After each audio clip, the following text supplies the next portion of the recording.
Leute, endlich ist es soweit. Wir können euch zeigen, was wir bei unserem Besuch in England gebaut haben. Und diese 2,5 Tage, die wir da durchgearbeitet haben, die haben sich echt gelohnt. Mit der Hilfe von Craig, den kennt ihr schon von ein paar Gastauftritten hier bei uns auf dem Kanal, und Mike, dem Meisterschnitzer, haben wir echt was Cooles auf die Beine gestellt. Und ich will jetzt gar nicht zu viel reden, denn wir haben alle lang genug auf dieses Projekt gewartet. Also gebe ich mal ab an Mike. I'm in from New Zealand. I'm at Record Power in Chesterfield, and with me I've got Lotta, who's travelled in from Germany. Together we're challenged to make something. But what is it that you want to make? Something traditional English, but I don't know. No, and I haven't got much idea either, so something that shows a little bit of history. It's an English style. One of the best ways to get creative is maybe over a pint of Guinness. Sounds very good. You like that idea? Yes. Yeah. All right, let's go get creative over a pint of Guinness. Ja. Gesagt, getan. Bei ein paar leckeren Guinness kam dann die Idee. Wir bauen einen traditionellen Hocker nach. It's got to be small and doable, but to do this we're going to have to use a planer thicknesser, we're going to use a table saw, we're going to use a mortiser, a drill press, a bandsaw, a lathe, carving tools, sharpening techniques. There's a whole bunch of stuff. So that is the tenon, and the mortise will, that's just the hole that it goes into. But the difference with these is that they were doweled. Das Holz hatte sich Mike auch schon gekümmert, Gelatong. Ein perfektes Schnitzholz und am ehesten vielleicht mit Linde zu vergleichen. Jetzt geht's an die konkrete Planung. Wir brauchen Maße und es muss festgelegt werden, wer was macht. Das hier ist das breiteste Stück Holz, das wir haben, also ist das eigentlich perfekt für den Deckel des ganzen Möbelstücks. Und hier haben wir, wir haben ungefähr 26 cm, davon noch ein bisschen ab, damit wir auch schöne Kanten haben. Also sind wir bei 25 cm gelandet, 250 mm. Dann brauchen wir natürlich die ganzen Zagen, Traversen, die hier in dem Möbelstück verbaut sind. Und dafür eignet sich dieses Stück Holz eigentlich sehr gut. Wir haben auch schon geguckt, wir arbeiten ja mit Zapfen. Das heißt, hier muss genug Platz sein, damit man auch noch einen stabilen Zapfen in der Mitte hat. Das sollte ausreichen. So, und hier sind schon mal ein paar vorverleimte Stücken Holz. Die eignen sich jetzt wunderbar für die Beine. Wir brauchen ja genug Platz, um da eben die Verbindung reinzubringen und später auch noch das gedrechselte und auch geschnitzte. Und das wären dann mit Deckel zusammen 375 mm. Definitely what we should do is draw the leg and get the proportions right for this, because we've got to give Craig a pattern to work to.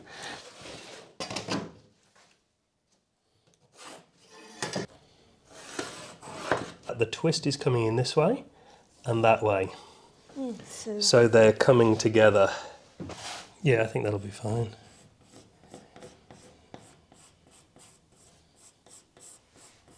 We've broken down the leg into a series of increments. This first section here is 55 mil. So now when we look at the top, this is obviously longer than the base. We've gone for 100 mil, allowing 10 mil for the camber, 7 mil for the bead, and it just so happens, miraculously, that the mathematics work that in between here is 160. 4 equal segments. 1, 2, 3, 4. So the beauty of this mathematics was when we divided 160 into 4, we got 40. So when I divided this into 4, 8, 120, 160, beautiful. So just as a safety measure, we're going to actually make 5 legs. We're going to cut 5 legs because we'll get Craig to turn one first, and I'll hack into it and just check that the proportions are correct. Die Beine stehen schon mal. Jetzt geht's weiter mit den Proportionen des gesamten Möbels. Und für den besten Überblick, da zeichnen wir das Ganze einmal 1:1 auf der Platte vor. Genauso wie wir das vorher auch schon mit den Beinen gemacht haben. This is our top, which is 450 by 250. The legs, 50mm by 50mm. Obviously we need 4 of them. This is the width, which is 250. By drawing it this way, it's enabled us to work out the width of the rail. We worked out the overhang, the leg width, and then the width of the rail, which is 300 and 120 for the side profile. And that means that for the rails, we have to also consider the length of the tenon inside, which is going to be 20mm for the tenon. So we've got 340 by 90, which is this rail, and the side rail 160 by 35. Are you thinking this is going to work? Why not? No, I don't know. Wir haben hier ein Stück, das ein bisschen breiter ist. Das sind ungefähr 70 mm. Und damit wir das nicht alles mit dem Hobel machen müssen, gehen wir dafür an die Tischkreissäge. Ich muss vorher aber einen Winkel dran hobeln. Und das mache ich jetzt direkt. Let's start working!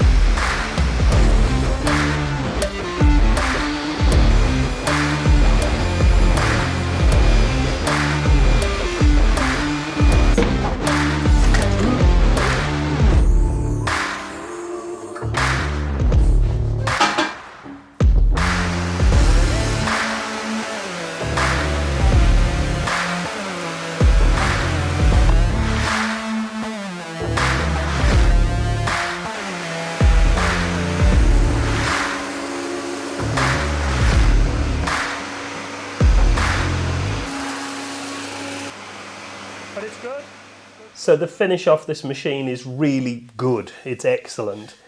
I could hand plane, but I think it's good enough straight off the machine. And it's very square.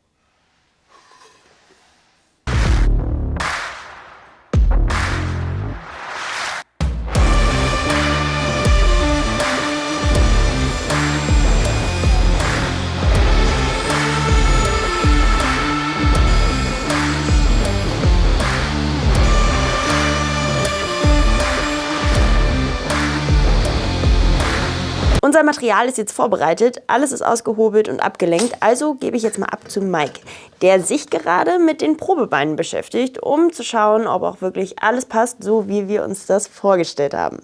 Basically, we want the full width of this, All right, as wrong as we can. but just set in a little cut there.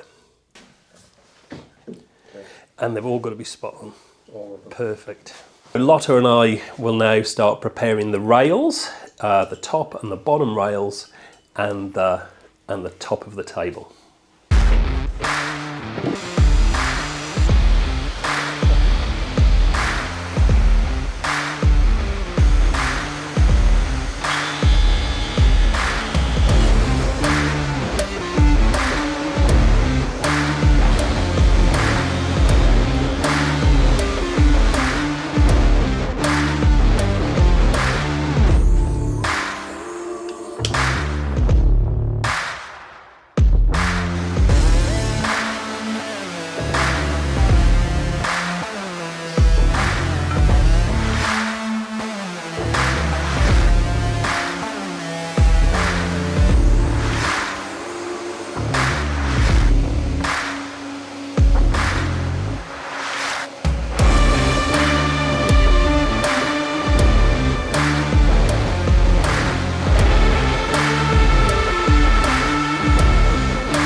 So all I'm doing initially is I'm just roughing this in to see if the proportions are correct, because this is a trial piece.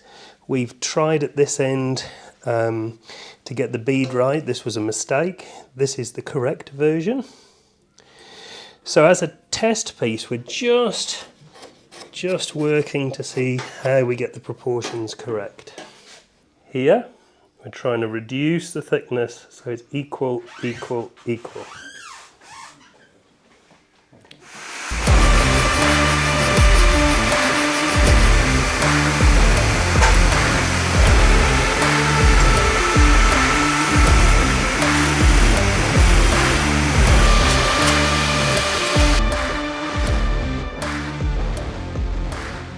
Irre, mit was für einer Leichtigkeit Mike diese Barley-Twists da reingezaubert hat.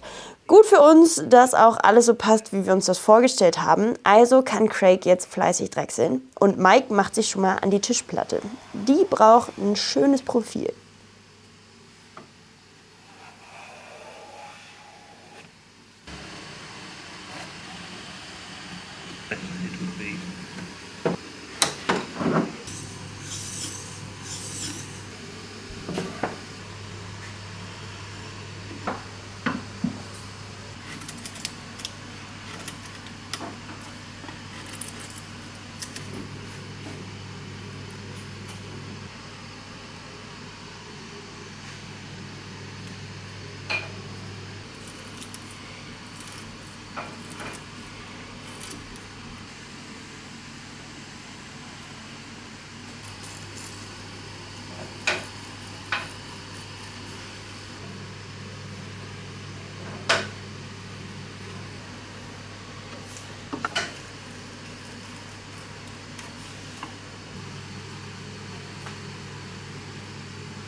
Wer braucht schon einen Fräser, wenn er Mike hat? Während ich mich gedanklich eigentlich noch frage, wie Mike das Ganze in so kurzer Zeit hinbekommen hat, starte ich schon mal mit den Traversen und mit der Zapfenherstellung. Ich habe mir dafür natürlich die Bandsäge zur Hilfe genommen, einmal eingestellt und in 0, nichts hat man seine Zapfen fertig.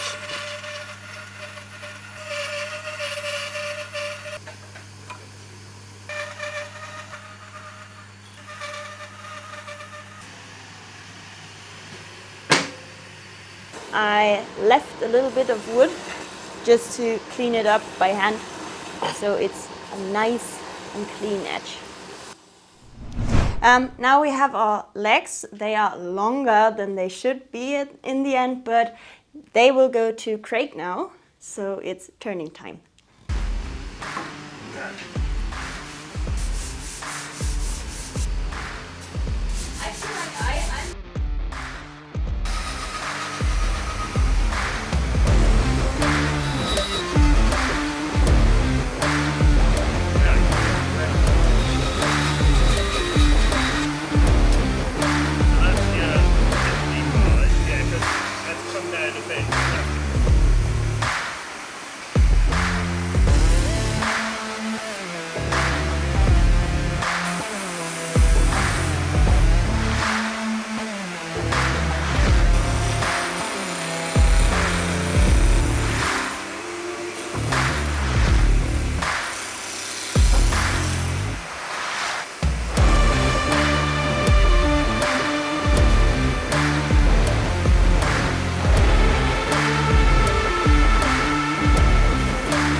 Bei Craig an der Drechselbank ist jetzt gerade das Kniffligste, alle 4 Beine gleichmäßig hinzubekommen. Aber das macht er echt souverän.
Jetzt nur noch 3 weitere.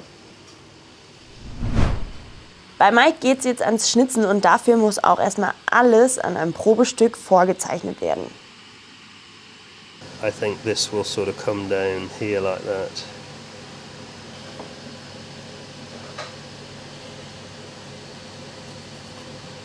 Yes.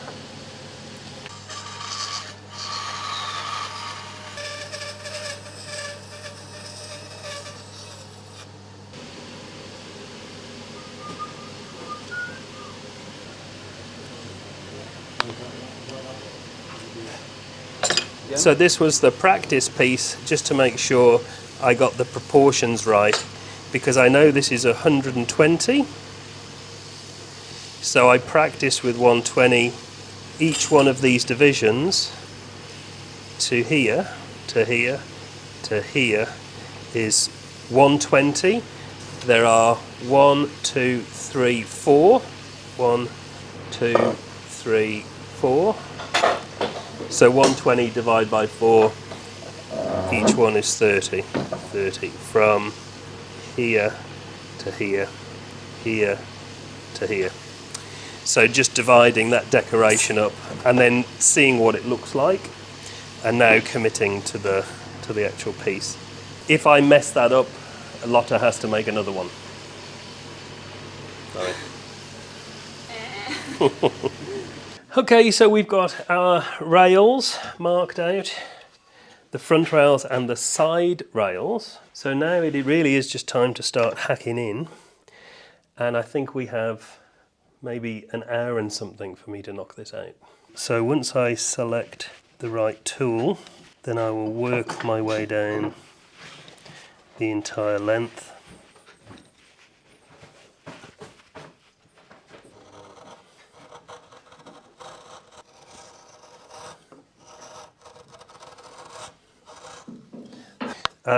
Right, so it is the number 12 in the carving by numbers set. And then I'm using number 3. See, I can work down towards that line, just to clean up. So the nice thing about this number 12 is it has very high sides. And I always want to keep the top of the tool high, so that it's higher than the surface of the timber.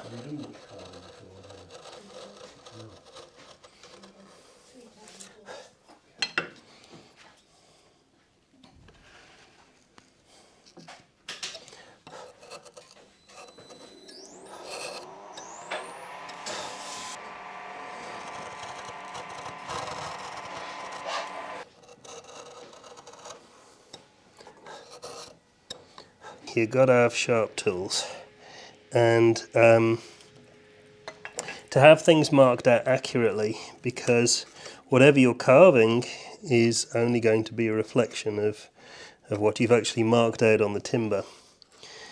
So it's always good to spend as much time as possible taking time over your drawing or marking out, because this is what you will work towards.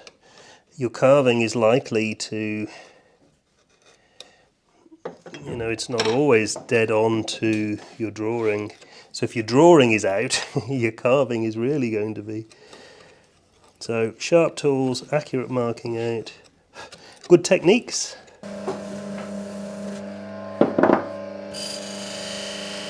Very important to note that wheel is spinning away from the tool. This buffing machine has a switch on the back. Normally it would be this way, but it must run away from the tool, otherwise this is going to dig in. It will go, and it could be very dangerous because it makes the tool fly.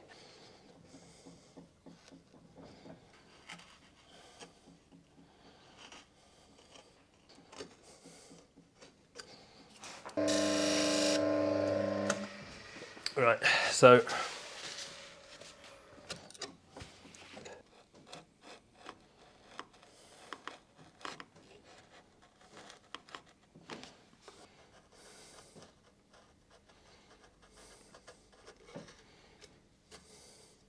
I'm not sure which one I prefer.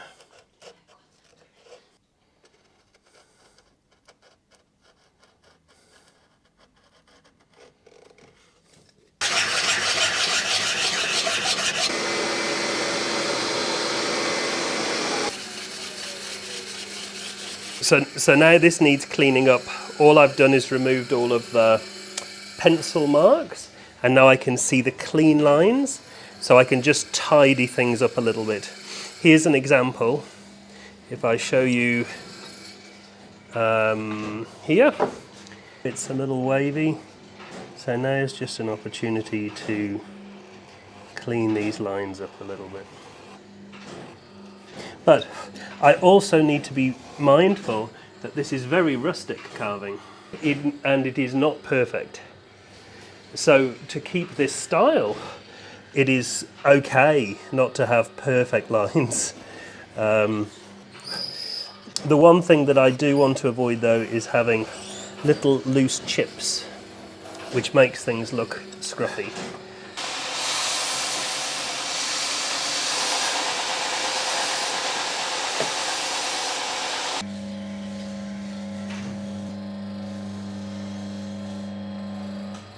So all I've done is created a nice little polished dome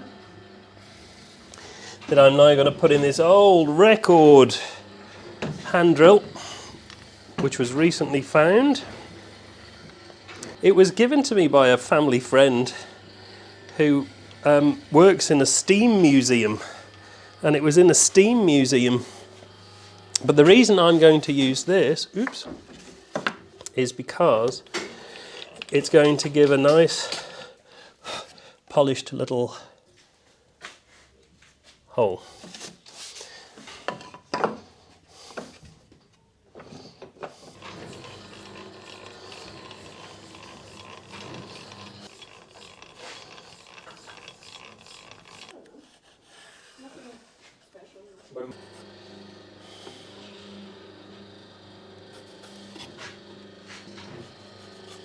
All right.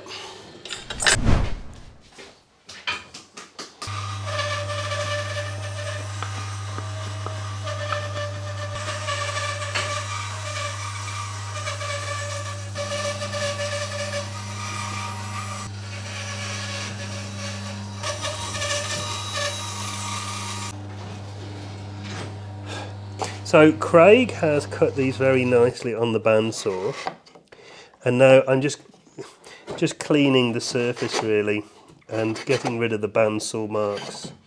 We have to remember that this is a very rustic piece, and so they would actually be cut back, set back slightly.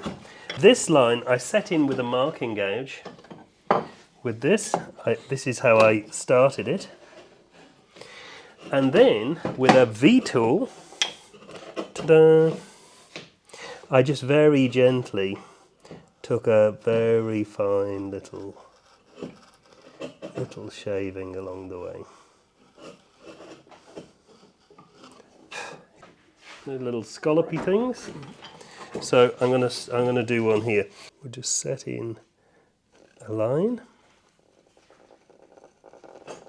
Yep.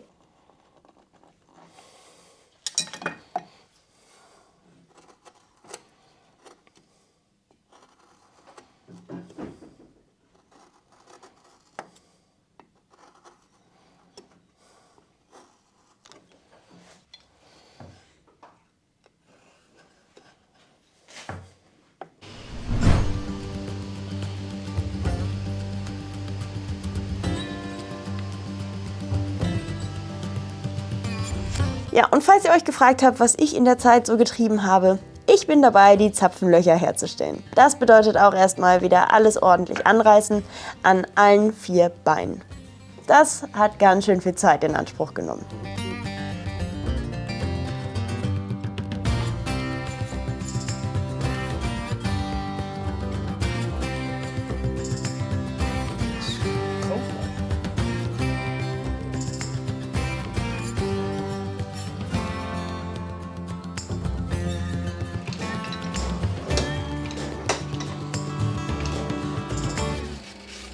Gut für mich, dass in dieser Werkstatt eine FN25 stand und das Stemmen für mich übernommen hat.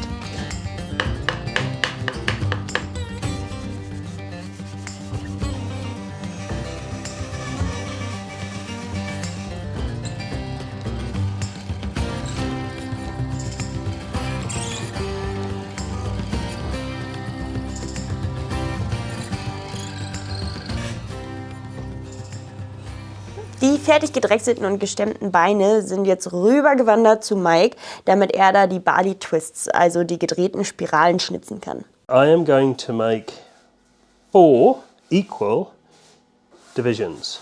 So we go from the mark here, 40 in equal increments, 40, 80, 120, 60. Because we're making a spiral, I want to start at 20 on the opposite side.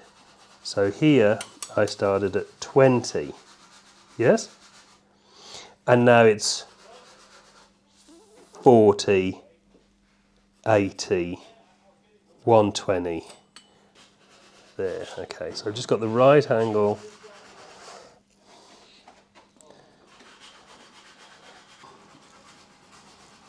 And there, yep. And there. Okay, because now I'm going to make a line.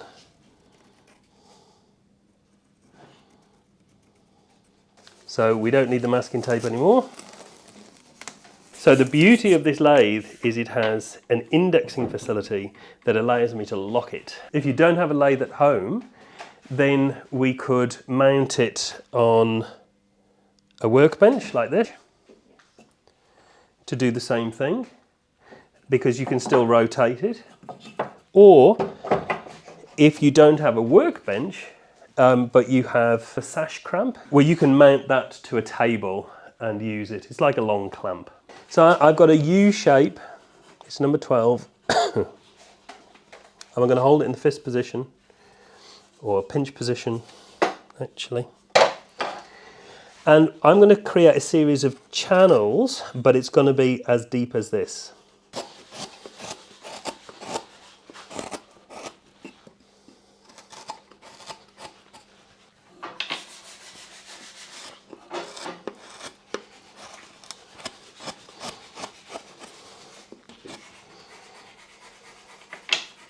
As this blade gets lower, you see I'm going to start lifting fibres.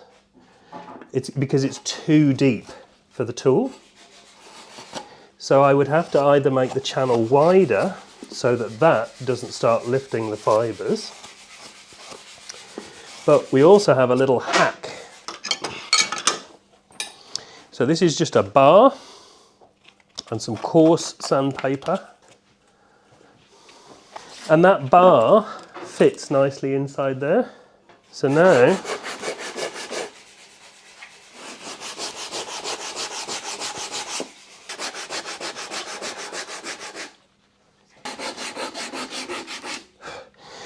see, now it's not touching the tips anymore. I want to get a nice consistent depth all the way around. The same depth as that.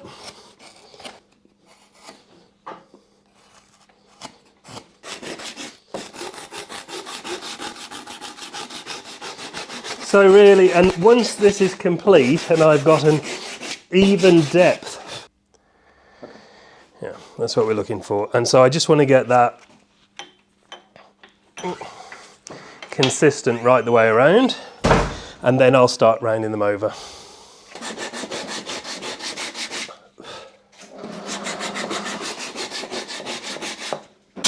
So now I'm just going to round those over in the same process. I'm going to use tool number 11. I'll hold it in a fist position. I'm anchoring on the work and I'll slide that around. See?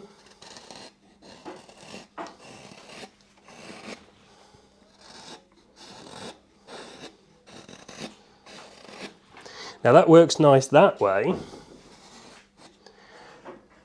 But I'm going to change my hand and work in the opposite direction now. That hand, come in here.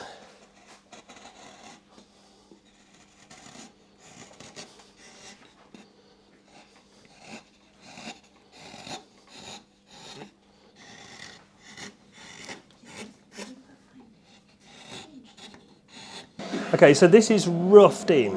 We've just taken all of those edges off. It's very rough. This is the sanding belt, and I just cut it into strips because it's quite durable. And so now I will just use that to start softening these edges over. I'll go down as fine as 400 to get a lovely polished finish. Und netterweise hat Mike an diesem Abend auch noch Überstunden gemacht, damit wir auch wirklich alle Bali-Twists fertig bekommen. Also riesen Dank dafür. So I'm done with the mortiser and everything fits perfectly. And now we want to drill some holes for some dowels. I think it will look nice and look a little bit more traditional. I don't know. But first I have to drill the holes.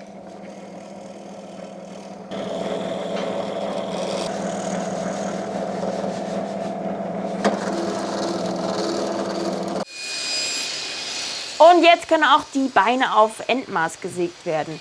Leute, es ist ein Ende in Sicht.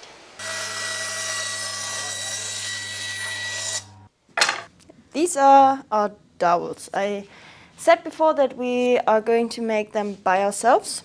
So we have this plate here with a hole, simple. And now we have to hammer this piece of wood through the hole. And afterwards, we hopefully get a beautiful dowel.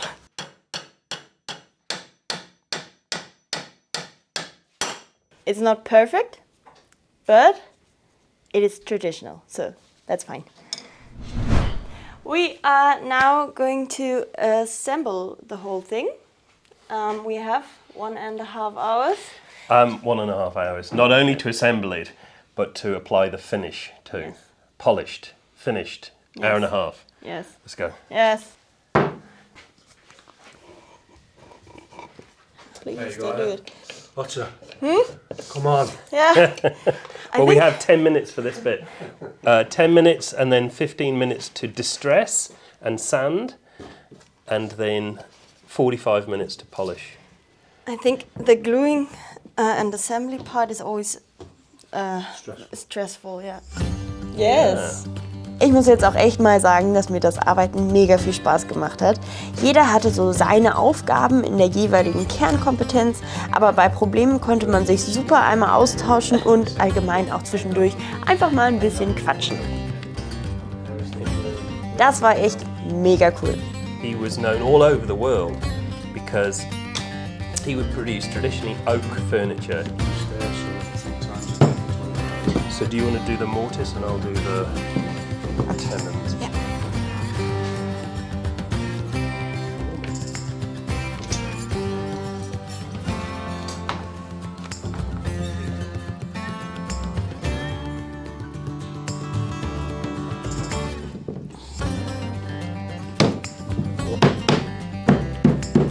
Okay. Okay.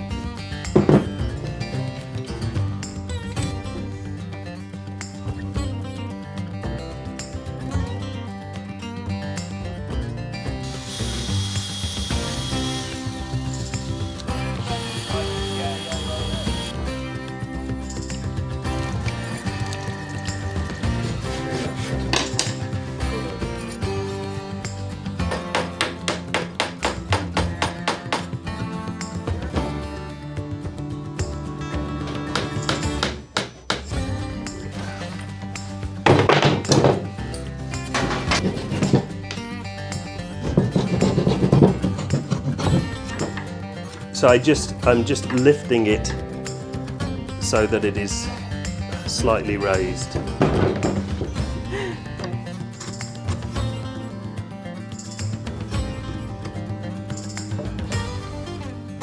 Yeah, we got it! Was eine Überraschung! Wir haben es natürlich nicht mehr rechtzeitig geschafft und mussten nach dem Leimen sofort los zum Flughafen. See you next time. It's been busy. Yes, it was, yeah. It's been fantastic. It's been wonderful, and thanks ever so much for coming. Mike hat sich dann erbarmt und hat dann alleine noch mit der Oberfläche weitergemacht.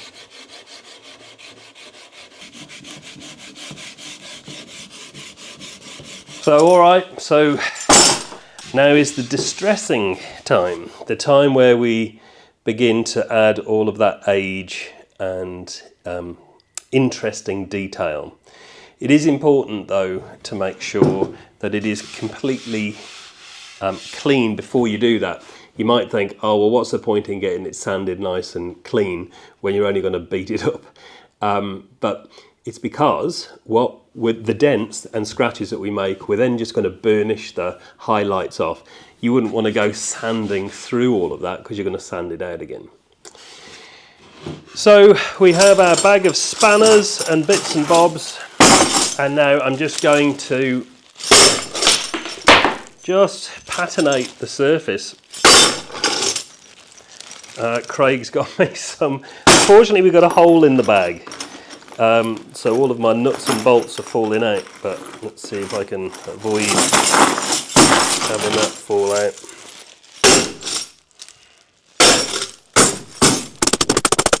That's actually put in some interesting marks across the edges.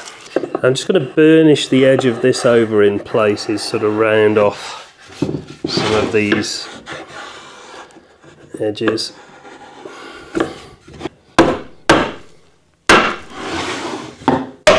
Right, well that should do it. I'll have a look. When I put the stain on, we'll see whether we need a bit more.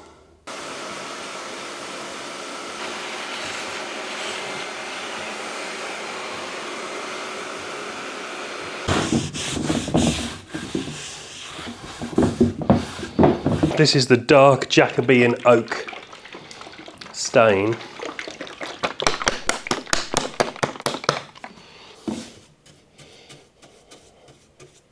So I try and get as much on as possible, keeping the whole piece wet. Oops. So that it's not going to absorb in more in some areas than others.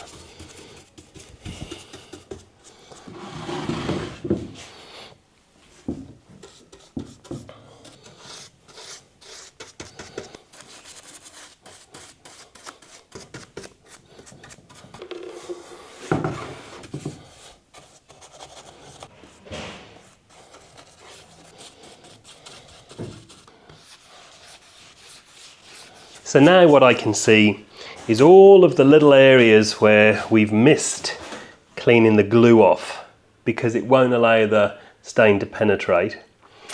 And I'm just going to go ahead and cut it away and remove all of those little bits of glue, and then I can pop a bit more stain on.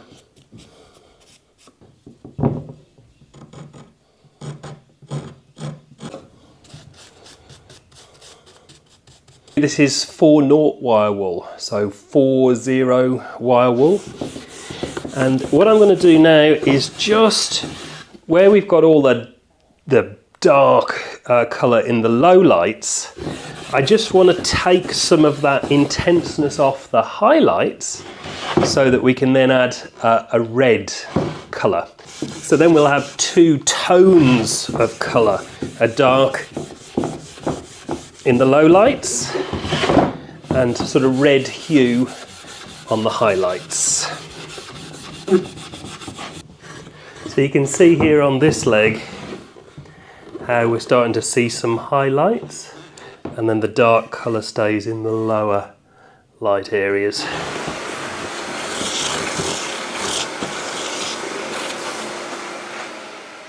So this one's called Indian Rosewood. Let's just have a little look on that rail. Oh yeah. So that's just giving things a little bit of warmth. Is that too much, we ask? No.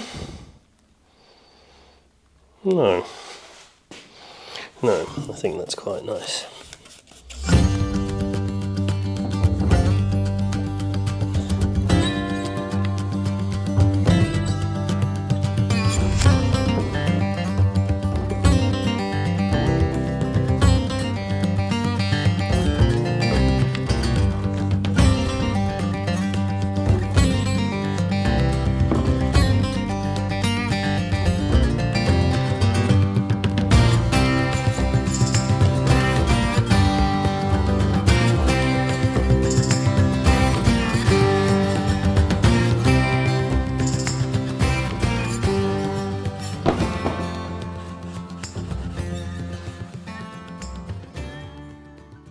Well, this has now had a night to dry, and I'm not going to cut the colour back any further. I could go over it with wire wool, but then we're going to take the colour off. So it's looking fine. I'm just going to put a coat of this stuff on. I've never used it before. It says it's an interior lacquer.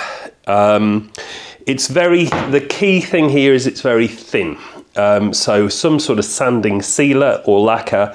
The idea is we're just simply sealing the grain so that when I put the wax on, we've got a beeswax finish, that it's not going to keep soaking into the timber. I mean, if we had more time, then we could just keep building up the wax layers. But at this stage, I just want to seal the grain so I get a good layer of wax on top. Look at this. So it's white. It's white in colour, but it goes on clear and it's water-based.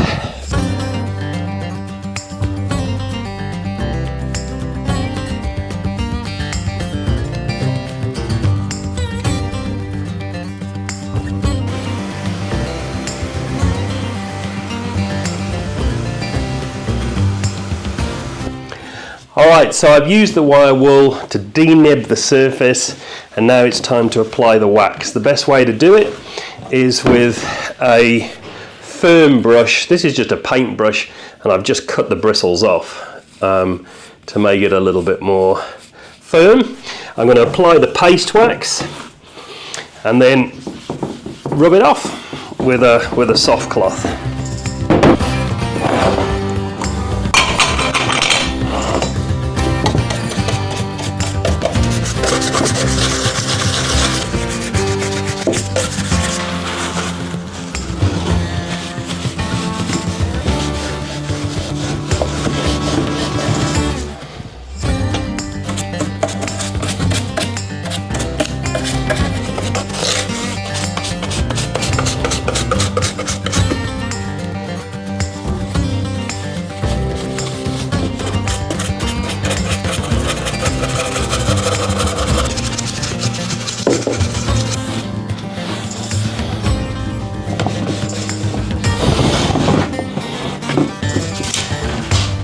So there we go, here's the finished piece. Thanks Lotta, thanks Timo, thanks Craig. I've had a great time.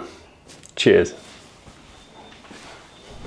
Ich bin so froh, dass dieses Video jetzt endlich raus ist und ich finde, das Ergebnis ist wirklich so schön geworden. Also an dieser Stelle ein riesengroßes Dankeschön an Mike, der sich da wirklich reingehängt hat, der glaube ich auch die meiste Arbeit gemacht hat, aber die ganze Zeit mit einer Leichtigkeit und mit Freude. Das hat richtig Spaß gemacht und natürlich auch an Craig, der uns ja auch fleißig unterstützt hat und auch regelmäßig loslaufen musste, falls wir irgendwas gerade nicht parat hatten. Ja, und natürlich auch an das ganze Record Power Team, die uns wirklich alle sehr herzlich empfangen haben und alle super nett waren. Also Dankeschön. Ja, und jetzt könnt ihr mal eure Meinungen sagen. Hat sich das Warten gelohnt? Wie findet ihr das Projekt? Schreibt's mal unten in die Kommentare. Das war's jetzt erstmal mit England. Ihr seht jetzt noch ein paar schöne Aufnahmen von unserem fertigen Möbel und ich sage bis zum nächsten Mal. Tschüss!